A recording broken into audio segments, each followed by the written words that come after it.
প্রিয় চাঁদপুরবাসী, আপনারা দেখছেন আমি চাঁদপুর রেলওয়ে স্টেশনে অবস্থান করছি। ঠিক এখান থেকে এই রেলপথে আমি মেঘনার বুক ঘেঁষে চলে যাচ্ছি। যেই লাল চিহ্নযুক্ত আপনারা দেখছেন রেলওয়ের গতিপথের মতো একটি পথ তৈরি করা হয়েছে, সেটি চলছে তার আপন গতিতে।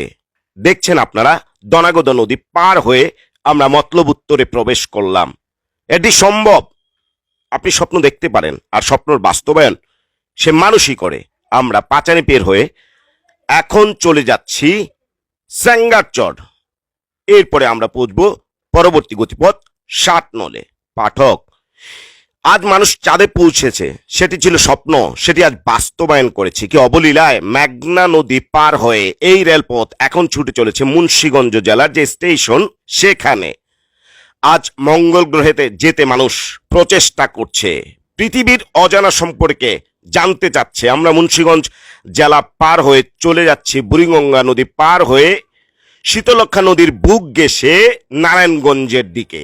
সেই মানুষরাই আজকে আদিম সভ্যতা থেকে বেরিয়ে এসে প্রযুক্তির ব্যবহারে হয়ে উঠেছে উন্নয়নশীল অবস্থানে। আমরা নারায়ণগঞ্জ এই স্টেশন অতিক্রম করে চলে যাচ্ছি কমলাপুরের দিকে।